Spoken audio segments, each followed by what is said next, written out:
Pernah makan seblak nggak? Pernah. Pertanyaannya sehat ya nih, soalnya isi seblak kan kerupuk doang loh. Modalnya kerupuk doang. Sebenarnya kadar gizinya kan dikit banget di kerupuknya ya, cuma tepung doang. Tapi umumnya seblak itu dibuat dengan minyaknya rada banyak, ya kan? Terus pedesnya luar biasa.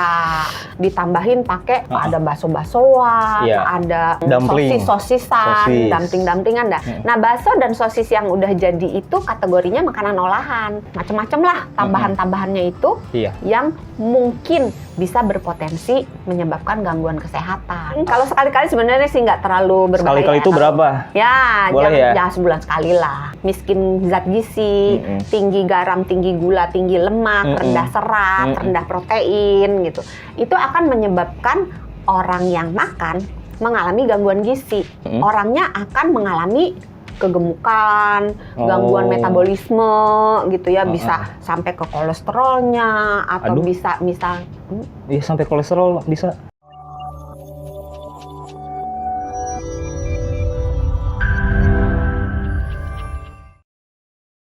Kamu sehat bersama Dr. Santi. Cakep. Kali ini bersama Sony Wicaksono sama narsumnya Dr. Santi, Health Management Specialist, Corporate HR Kompas Gramedia. Dok, cakep. Gantian dong. Loh, yang ganti hostnya, narsumnya kan tetap. Cakep.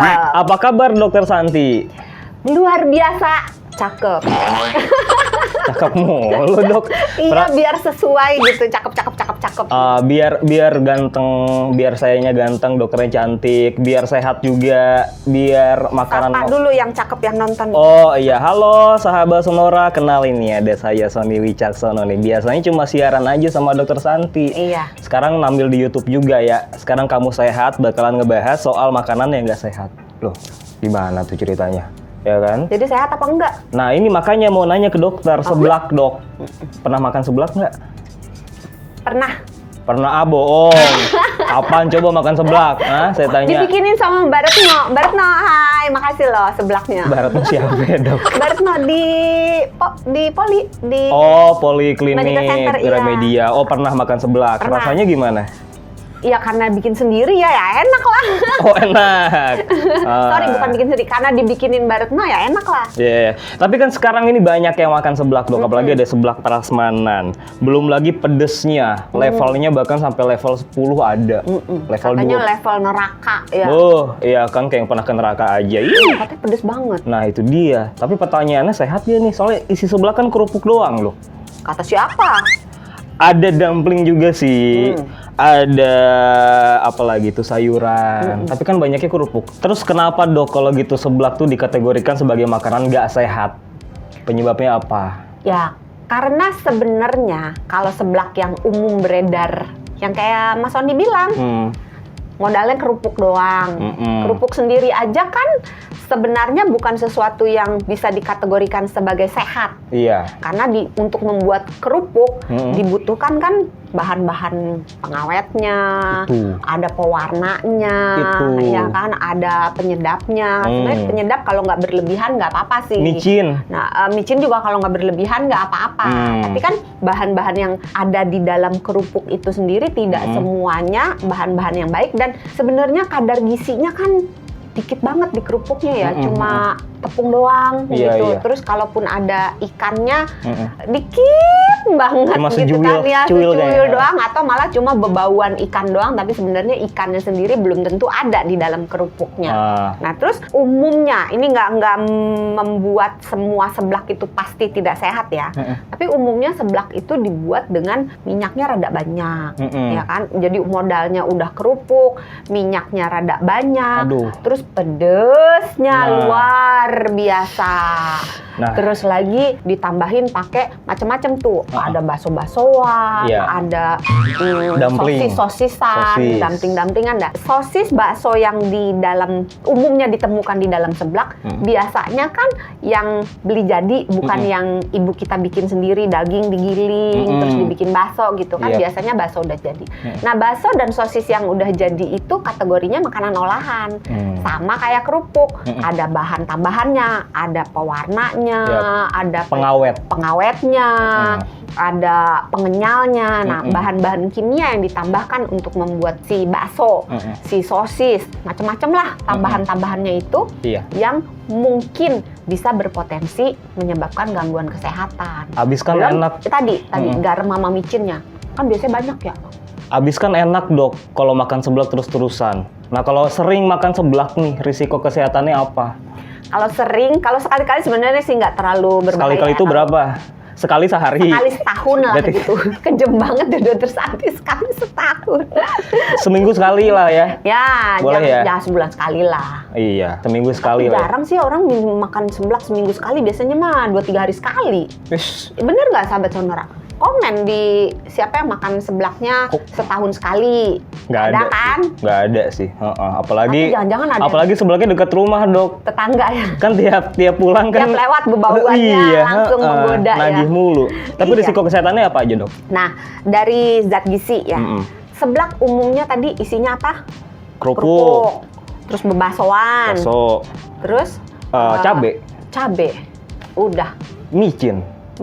Pakai sayur juga dikit apa banyak? Itu juga kan kita bisa milih sayurnya. Kadang kalau pakai sayur apa enggak? Kadang kalau saya kagak pakai dok sayurnya. Nggak doyan ya? Nggak doyan. Ini nih hostnya kamu sehat, aku tidak, gitu ya? Loh kan saya cuma host, yang dokter kan Anda. Kamu sehat, aku tidak gitu. Insya Allah bukan tidak, mudah-mudahan sehat. Mesti belajar ya makan sayur. Kalau nggak boleh lo jadi host di kamu sehat. Enggak, risiko kesehatannya apa nih? Belum nih dari tadi nih. Ya tadi itu ya, tadi isinya kan cuman nggak ada proteinnya. Iya. Ya, nggak cukup banyak proteinnya. Terus minyaknya biasanya banyak. Oh iya. Iya kan? Terus biasanya pedes. Nah, terus biasanya micinnya banyak, garamnya banyak, biar enak, biar gurih, gitu kan. Terus jangan lupa juga, belum lagi tambahannya, tuh kerupuk-kerupukan kan. Ada pilus, ada kerupuk lidah, macam-macam kerupuk, tambahin situ. Ya makin banyak lah yang nggak sehatnya. Kalau jangka panjang, berlebihan terus-terusan, makan seblak aja. Bisa kaya. Bisa kaya, penjualnya bisa kaya. Kitanya mah nggak kaya. Kalau jangka panjang nih makan seblak terus-terusan pedesnya level 10, terus sayurnya dikit, terus jangka panjang risiko kesehatannya apa? Tiap hari nih ya ceritanya ya. Iya, misalkan tiap hari. Secara terus-menerus dalam jangka panjang gitu ya. Betul. Kalau seblaknya itu dalam kondisi yang tadi diceritain di awal, yang miskin zat gizi, tinggi garam, tinggi gula, tinggi lemak, rendah serat, rendah protein gitu, itu akan menyebabkan orang yang makan mengalami gangguan gizi. Kekurangan zat gizi yang baik, kelebihan zat gizi yang kurang baik. Nah, karena di dalam seblak itu tinggi lemak jahatnya, tapi sering mencuri lemak jahat, sering mengejek. Makanya masuk ke pedesnya yang level neraka. Oh, karena jahat. Lo disekolahin tuh. Jauh banget, enggak. Jadi dengan zat gizi yang miskin itu orangnya akan mengalami kegemukan, gangguan metabolisme gitu ya, bisa sampai ke kolesterolnya atau bisa misal sampai kolesterol bisa. Lah kalau dia di makanannya banyak yang tinggi lemak jenuhnya, goreng-goreng pilus-pilusnya segala banyak, kan jenuh. Bisa jadi ya healing lah kalau jenuh. Bener juga ya. Yuk healing dulu yuk. Ayo. Kayaknya aku jenuh nih sekarang. Pantes saya ini ya agak gemukan ya dok, kayaknya sering makan seblak ya, itu jangka panjangnya ya. Terus proteinnya kurang, kalau proteinnya kurang kita makan itu cenderung cepet lapar, terus rambut, kuku kurang begitu bagus gitu ya. Malnutrisi. Bisa terus juga. Apalagi kalau nggak pakai sayur, kalau makannya sering nggak ada sayur, nggak ada serat, kemungkinan untuk gemuk jadi naik, kemungkinan untuk sembelit jadi naik, kemungkinan cepat lapar juga naik. Si garam ini, si natrium yang ada di dalam micin dan di dalam garam, kalau dikonsumsi terlalu banyak, berlebihan, maka badan kita akan berusaha mengeluarkan si garam ini dengan cara dia narik air, kemudian si airnya itu dikumpulkan, kemudian membuat jadi kita bengkak. Karena airnya itu ngumpul. Airnya itu dikumpulin dalam upaya badan kita untuk membuang si air itu akan menarik si garamnya, dibuang melalui urin. Jadi orangnya akan pipis-pipis terus. Maka haus melulu. Iya. Makanya kalau kita makan yang micinnya banyak atau garamnya banyak, keasinan. Atau pedes juga bisa ya, pedesnya banyak.